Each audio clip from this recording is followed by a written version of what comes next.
네, 오늘 우리에게 주신 말씀은 요한복음 18장 15절로 27절까지 말씀입니다. 같이 읽습니다. 시작. 시몬 베드로와 또 다른 제자 한 사람이 예수를 따르니 이 제자는 대제사장과 아는 사람이라. 예수와 함께 대제사장의 집들에 들어가고 베드로는 문 밖에 서 있는지라.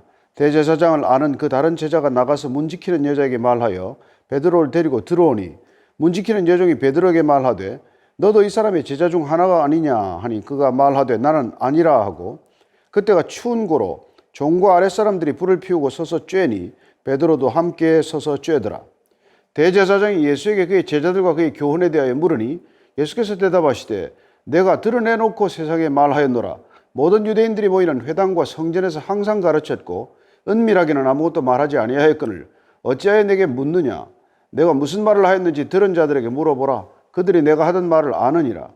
이 말씀을 하시며 곁에 있었던 아랫사람 하나가 손으로 예수를 쳐 이르되 내가 대제사장에게 이같이 대답하느냐 하니 예수께서 대답하시되 내가 말을 잘못하였으면 그 잘못한 것을 증언하라. 바른 말을 하였으면 내가 어찌하여 나를 치느냐 하시더라. 안나스가 예수를 결박한 그대로 대제사장 가야바에게 보내니라. 아멘. 하나님 아버지, 오늘 이 말씀을 저희들이 함께 나누고자 합니다. 예수님이 체포되는 장면, 또 제자들이 예수님을 다 버리고 떠나는 그런 모습을 봅니다. 하여 우리도 정말 주님을 따른다 하지만은 정말 따르고 있는지, 우리에게 만약 이런 위기가 닥친다면 우리는 어떻게 행동할 것인지, 주님, 우리 가운데 있는 믿음을 한번 돌아보게 하시고 내가 누구인지, 주님이 누구인지 분명하게 깨달아 아는 주일이 되게 하여 주옵소서. 예수님 이름으로 기도합니다. 아멘. 우리는 교회를 좀 다니면 교회는 되어야 하는 것이지 다니는 것이 아니라고 말씀드렸지만 어쨌건 우리가 신앙생활을 조금 해나가다 보면은 나는 조금 변한 것 같은 그런 느낌이 들게 돼요. 주일 성수도 하고 헌금도 하게 되고 심지어 봉사도 하고 이러면은 내가 좀 변했거니 생각하죠. 주님도 좀 안다고 생각합니다. 성경도 좀 읽었고 설교도 들었고 때로 성경 공부도 좀 하고 심지어 이렇게 아우리치도 갔다 오고 그러면은 나는 좀 주님을 알겠거니 이렇게 생각하게 되지만 그건 어떻습니까? 정작 절대절명의 위기와 같은 어려움이 닥치면 고난이 파도처럼 밀려오면 그러면 순식간에 우리의 믿음은 사라지는 것을 경험한 적 혹시 없으십니까? 그때 우리는 비로소 내가 누구인지 내 믿음의 실상이 어떤 건지 정말 예수님은 내가 알았던 그 예수님이 맞는지 그런 상황을 맞닥뜨리게 되는 것이죠. 지금 베드로가 그렇습니다. 제자들이 지금 그런 상황을 만난 것이죠. 먼저 오늘 18장 15절 16절 한번 볼까요? 시몬 베드로와 또 다른 제자 한 사람이 예수를 따르니 이 제자는 대제사장과 아는 사람이라. 예수와 함께 대제사장의 집들에 들어가고 베드로는 문 밖에 섰는지라. 대제사장을 아는 그 다른 제자가 나가서 문 지키는 자에게 말하여 베드로를 데리고 들어오니 지금 예수님이 체포되어서 대제사장 안나스의 집으로 끌려오는 동안 제자들은 다 도망갔습니다. 심지어 벌거벗은 채 달아난 제자도 있다고 기록하고 있어요. 그런데 지금 베드로하고 또 다른 한 제자 둘이 예수님을 지금 따라서 그 대제사장 안나스의 집까지 들어오게 된 것이죠. 또 다른 한 제자가 누군지는 조금 얘기들이 다릅니다만은 대개 사도 요한으로 추정을 해요. 그러나 어떤 사람들은 갈릴리의 그 어부 노릇을 하던 요한이 어떻게 대제사장을 알 수 있겠느냐라고 반론을 펴기도 하고 아니다, 요한의 아버지 세베대가 갈릴리에서 잡은 생선을 예루살렘에서 팔려다 보니까 예루살렘에 거처도 있었고 또 대제사장 집에 권속들과 친분이 있었기 때문에 그게 가능하다고 그렇게 또 반론을 펴기도 해요. 어쨌건 오늘 베드로는 원치 않는 장면에 이렇게 이끌려 들어가게 됩니다. 마태, 마가, 누가 복음 이 세 복음서를 보면은 이 제자들 두 사람이 베드로와 또 한 제자가 어떻게 주님을 따라갔는지를 이렇게 기록하고 있습니다. 누가복음 22장 54절입니다. 읽어드리겠습니다. 예수를 잡아 끌고 대제사장의 집으로 들어갈새 베드로가 멀찍이 따라가니라. 멀찍이 서서 따라갔다는 거예요. 그는 다른 제자처럼 달아나지는 않았습니다. 그러나 처음에는 말고에 귀를 쳐서 떨어뜨리고 어떻게 소란을 피우고 했지만 결국은 이제 예수님이 다 가게 하라. 그들은 가게 하라. 그 위에 예수님이 혼자 체포되어 가는 동안 그는 갈 수도 없고 안 갈 수도 없는 그런 어정쩡한 입장에서 멀찍이 따라갔다는 거예요. 그냥 혼비백산에서 달아난 제자보다는 뭐 대담하다 얘기할 수 있겠죠. 그러나 문제는 그는 멀찍이 따라갔다는 게 뭐겠어요? 그도 또한 더 큰 위험이 닥치면 언제든지 등을 돌릴 수 있는 그런 태도라는 것이죠. 그렇습니다. 멀찍이 따라갔다는 거예요. 예수님을 되게 이렇게 멀찍이 따라가는 사람이 많습니다. 가까이 가기에는 너무 부담이 크고 돌아서기에는 뭐 아닌 것도 같고 또 그렇게 돌아서야 할 만한 절박한 위험이 있는 것도 아니고 그러면 되게 멀찍이 따라가는 것이죠. 코로나 시대는 어떻습니까? 멀찍이 따라가기에 아주 좋은 시기 아니었습니까? 누가 뭐 교회 와라 가라 할 수도 없는 일이고 뭐 예배를 드리는지 안 드리는지 누가 체크하는 것도 아니고 어쩌면 우리가 예수님을 버리지는 않았지만 떠나지는 않았지만 가까이 다가가지 못한 채 늘 멀찍이 따라가는 사람이 있다는 것입니다. 그러나 그 사람들은 결국은 그렇죠. 내 이익을 기준으로 행동할 것이고 내가 조금 더 큰 위험에 빠지면 예수님 떠날 사람들이죠. 어쩌면 이 시대 교회가 예수님을 멀찍이 따라가기 때문에 어떻게 보면 능력이 없는 것 아니겠습니까? 어떻게 보면 뭐 라오디게아 교인들처럼 차지도 덥지도 않은 그런 그리스도인들 아니겠어요? 정말 예수님을 따를 것인지 말 것인지 너희들은 하나님을 믿을 것인지 안 믿을 것인지 택하라고 했던 그런 모세의 우리가 권면 앞에 서 있는 거나 마찬가지 아니에요? 우리 신앙은 항상 분명해야 합니다. 신앙은 항상 이렇게 두 발 걸쳐서는 되는 일이 아닌 것이죠. 그러나 멀찍이 따라간다는 것은 세상과 예수님한테 한 발씩을 걸치고 있는 거나 마찬가지라는 거예요. 그래서 사실 내키지 않는 걸음을 들어가게 되었어요. 여종한테 이렇게 또 다른 제자 요한이라고 칩시다. 요한이 저 제자도 저분도 좀 들어오게 해달라 부탁을 해서 그는 들어오게 된 것이죠. 맞듣지 않았지만 내키지 않는 마음이지만 그는 제사장 안나스의 집 안까지 끌려 들어가게 된 것이죠. 17절 18절입니다. 문지키는 여종이 베드로에게 말하되 너도 이 사람의 제자 중 하나가 아니냐 하니 그가 말하되 나는 아니라 하고 그때가 추운 고로 종과 아랫사람들이 불을 피우고 서서 쬐니 베드로도 함께 서서 쬐더라. 문지키는 여종 하녀죠. 그 여인이 베드로에게 묻습니다. 너도 이 사람의 제자 중 하나가 아니냐? 이건 원문을 보면 부정문이에요. 설마 당신 예수님 제자가 아니지? 이렇게 묻는 거예요. 근데 베드로가 어떻게 답합니까? 나는 아니다. 나는 아닙니다.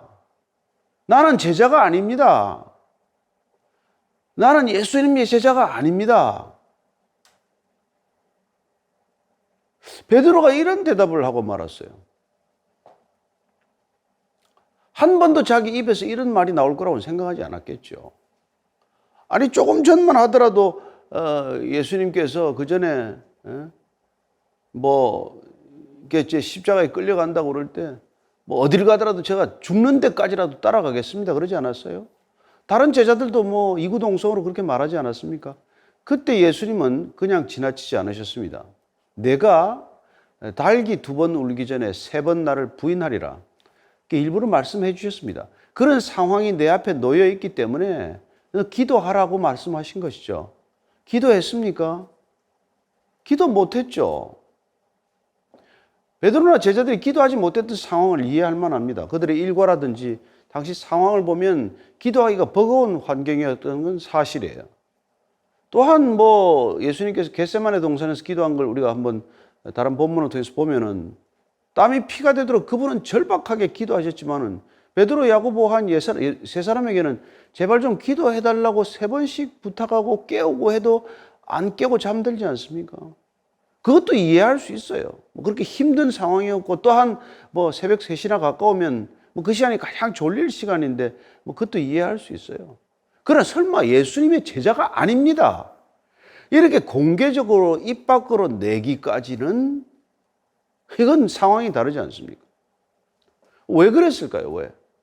첫째 아까 말씀드려도 기도하지 않았기 때문이에요. 기도해야 할 때 기도하지 않았고, 기도하지 않았기 때문에 칼을 내서 휘두를 때는 감정적으로 충동적으로 또 휘둘렀고, 그래도 예수님이 잡혀갈 때는 또 그냥 멀찍이 따라가고, 그러다가 종이 무슨 신문을 하는 것도 아니고 칼을 들이댄 것도 아닌데 당신 예수 제자 아니지?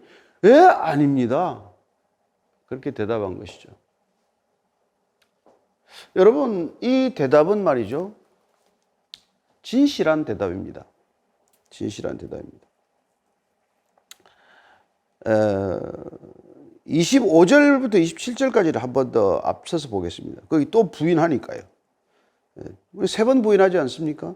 자, 25절부터 27절까지를 읽어드리겠습니다. 시몬 베드로가 서서 불을 쬐더니 사람들이 묻되 너도 그 제자 중 하나가 아니냐? 베드로가 부인하여 이르되 나는 아니라 하니 대제사장의 종 하나는 베드로에게 귀를 잘린 사람의 친척이라. 이르되 내가 그 사람과 함께 동산에 있는 것을 내가 보지 아니하였느냐? 이에 베드로가 또 부인하니 곧 달기 울더라.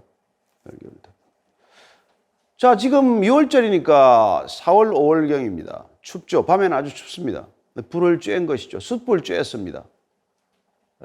온몸에 어쩌면 온기가 느껴졌겠지만 예수님 바라보기가 두려웠겠죠. 나중에 시선을 피한 것으로 이렇게도 볼 수 있습니다. 근데 그때 또 한 사람이 물은 것이죠. 갯불 좀 쬐고 있었더니 너 지금 그 예수 제자 중 하나 아니냐? 또 베드로가 나는 아닙니다. 나는 예수님 제자가 아닙니다. 말하죠. 예. 마태복음 26장을 보면은 조금 더 자세하게 나와 있죠. 마태복음 26장 74절, 75절입니다. 예. 그랬더니 말고의 종을 자를 때 그 옆에 있던 말고의 친척. 그 사람이 베드로 얼굴을 기억을 하는 것이죠. 이렇게 말합니다. 내가 너 그때 봤는데, 그랬더니 말소리도 말이야. 너 보니까 갈릴리 사람이구만. 그러니까 74절, 75절 이렇게 말하는 겁니다. 그가 저주하며 맹세하여 이르되 나는 그 사람을 알지 못하노라 하니 곧 달기 울더라. 이에 베드로가 예수의 말씀에 닭 울기 전에 내가 3번 나를 부인하리라 하심이 생각나서 밖에 나가서 심히 통곡하였더라. 여러분, 뭐 저주까지 할 게 뭐 있습니까? 그리고 맹세까지 아니라고 할 게 뭐 있어요? 그래서 지금 베드로는 여러분, 나는 예수님의 제자가 아닙니다. 나는 예수님의 제자가 아닙니다. 나는 예수님의 제자가 아니라니까요. 라고 반복해서 저주하며 부인하고 있는 것은 역설적으로 본인은 거짓말했지만 어떻게 보면 정말 진실을 말한 거란 말이에요. 베드로는 제자가 아니었습니다. 12제자도 제자가 아니었습니다. 제자가 뭔데? 누군데? 제자는 스승을 목숨처럼 기준 삼고 제자를 위해서 그 모든 것을 버리는 사람들이죠. 물론 처음에는 그렇게 따르겠다고 자기들이 소중하고 귀중하다는 거 다 버렸습니다. 어구도 버리고 배도 버리고 부모도 떠나서 다 왔지만 그러나 그들은 예수님 곁에 항상 있으려고 서로 싸웠던 사람들이에요. 그래서 어떤 제자들은 어머니까지 동원해서 예수님 곁에 있게 해주십시오. 예수님 바로 옆자리에 앉게 해주십시오. 그렇게 부탁했던 제자도 있지 않습니까? 근데 위기가 닥치니까 가까이 있겠다고 그렇게 옆에서 뭐 있겠다고 하던 제자들이 지금 뿔뿔이 흩어져서 어떻게 하면 예수님에게 좀 멀리 떨어지느냐? 예수님을 피해서 멀리 달아나느냐? 아니면 가까이 가더라도 그냥 멀찍이서 그냥 눈치 보비 좀 따라가느냐? 이렇게 변해버린 것 아닙니까? 그러다가 끝내 예수님을 부인하는 이 사태는 그토록 3년 반 동안이나 예수님을 따라다녔지만은 내가 예수님의 진정한 제자가 아니었다는 사실을 스스로 고백한 셈이 되고 말았고 그 사실은 진실의 고백이 되고 만 것이죠. 제 입으로 예수의 제자가 아니라고 선언한 것이니까. 저도 공개적으로 사람들 앞에서 선언한 것이니까. 나는 예수님 제자가 아닙니다. 왜 이런 사태까지 이르렀습니까? 잠언에서는 우리가 이렇게 말하죠. 잠언 29장 아주 가장 근본적인 이유는 잠언 29장 25절입니다. 사람을 두려워하면 올무에 걸리게 되거니와 여호와를 의지하는 자는 안전하리라. 사람을 두려워한 것입니다. 세상을 두려워한 것입니다. 사람 무섭고 세상 두려우면은 뭐 거짓말하게 되죠.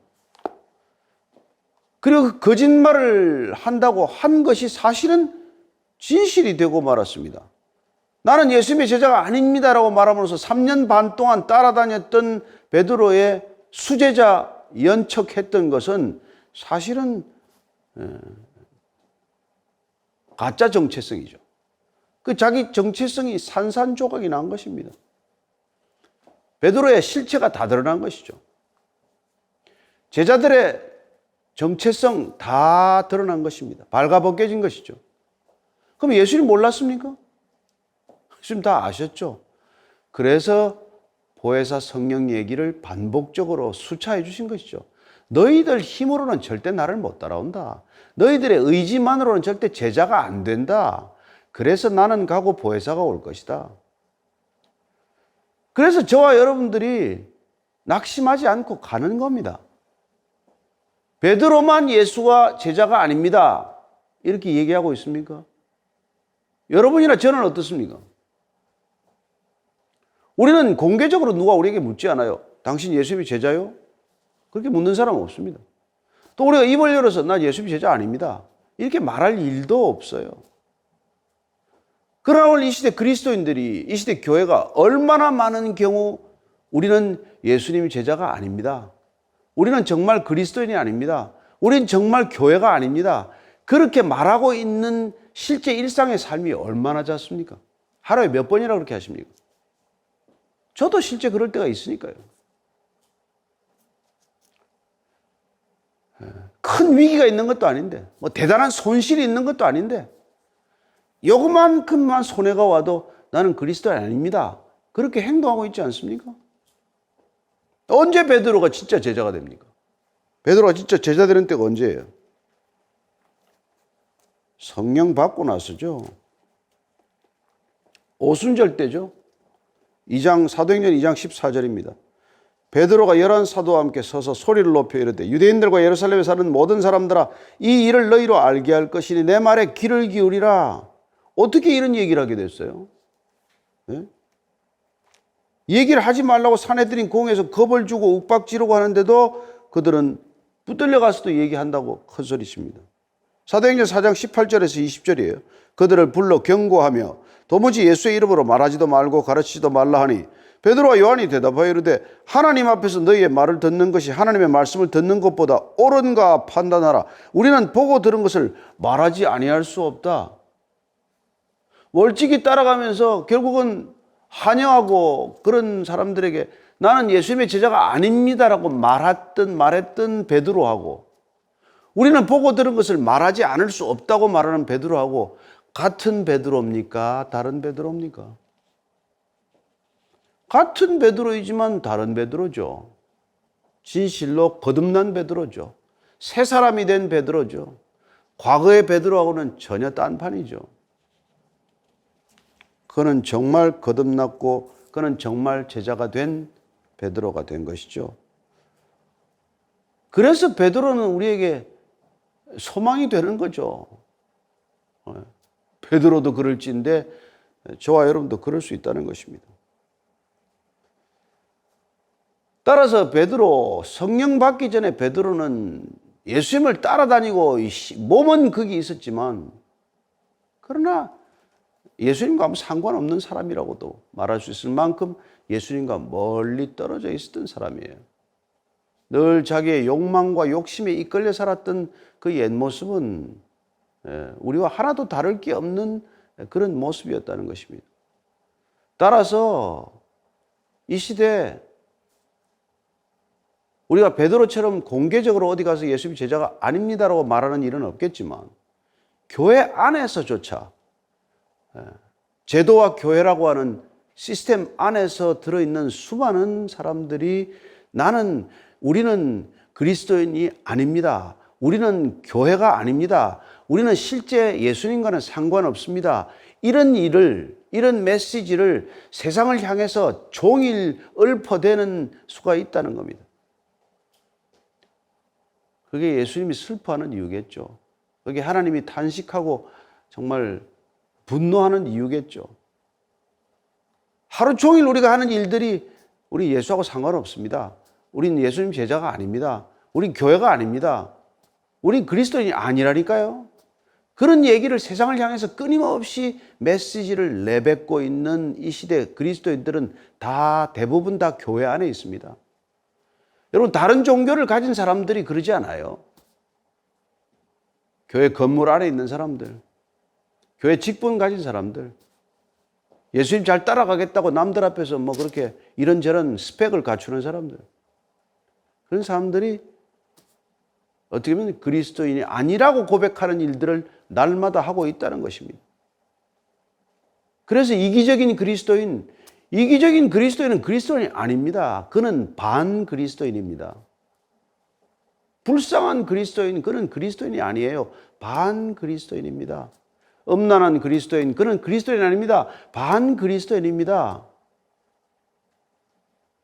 예수님을 십자가에 못 박은 사람들이 반 그리스도인이 아니라 그리스도를 온몸으로 자기의 메시지로, 입으로, 행동으로 그리스도와 상관없는 일을 하고 살면서 교회에 와 있는 사람들이 반 그리스도인이라는 것입니다. 여러분, 그게 오늘 이 베드로의 얘기를 통해서 우리가 듣는 말이라는 것이죠. 베드로가 이렇게 3번씩이나 부인하고 있는 동안 예수님은 어떻게 되었습니까? 19절, 20절, 21절입니다. 시작.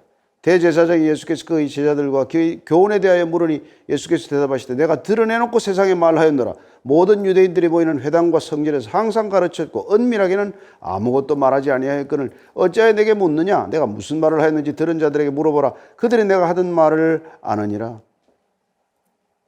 예수님을 체포한 자들의 관심은 과연 예수님의 무리는 얼마나 되느냐? 예수님은 도대체 뭘 가르쳤냐? 어떤 교훈을 그들이 가르쳤냐? 이 두 가지입니다. 예수님께서 그들이 궁금해하는 것 대답하지 않습니다. 내가 항상 유대인들에게 가르칠 때 회당과 성전에서 가르쳤다. 내 말 들은 유대인들 다 있다. 그러니까 그들에게 물어보라.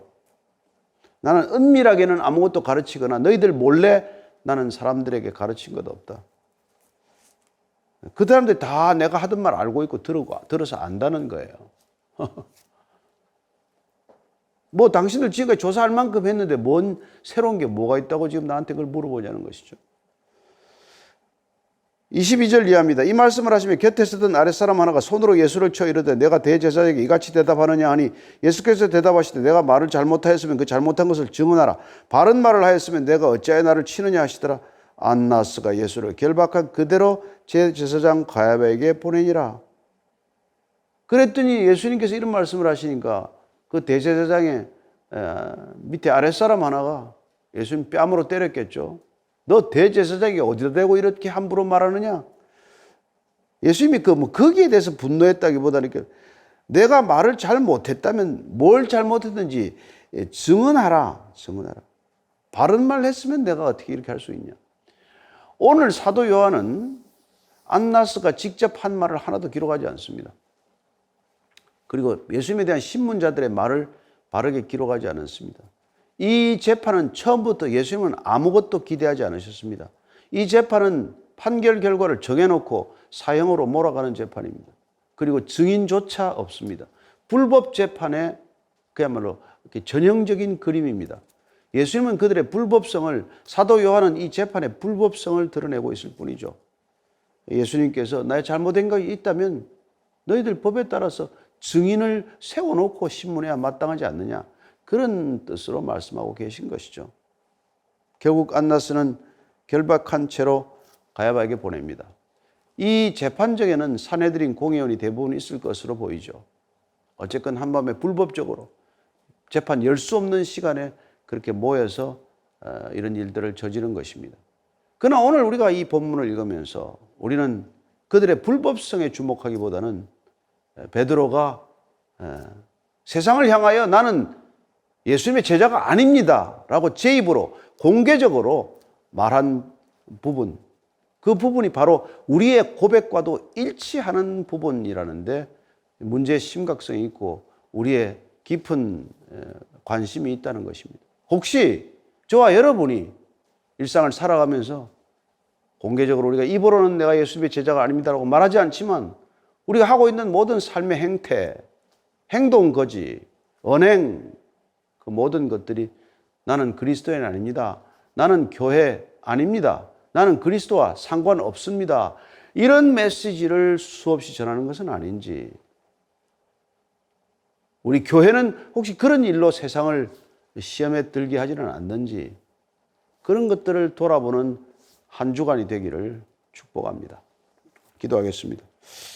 하나님 아버지, 참 우리는 누구도 베드로를 비난하지 않습니다. 왜요? 예수님께서 그런 베드로를 숯불 쬐면서 나는 예수 모른다고 한 그 베드로, 나는 절대 예수님 제자가 아닙니다 저주하며 부인했던 그 베드로, 그 베드로를 다시 부활하셔서 갈릴리 해변가에 부르셔서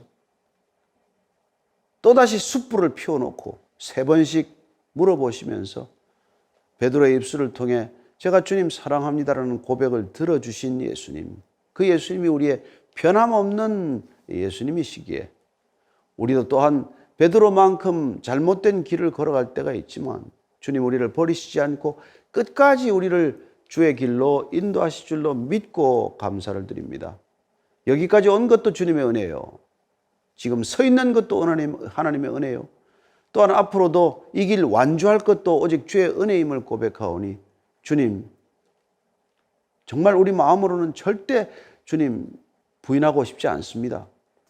그러나 혹시 또 우리가 당황하여 순간적으로 그런 실수를 저지르더라도 주님 다시 깨어서 주님 앞에 무릎 꿇고 베드로처럼 통곡하게 해주시고 눈물 쏟게 해주시고 그 눈물 기억해 주셔서 다시 한번 주의 길로 일어나 힘있게 걸어갈 수 있게 하여 주옵소서. 한 주간의 삶도 주님께 올려드립니다. 예수님 이름으로 기도합니다. 아멘.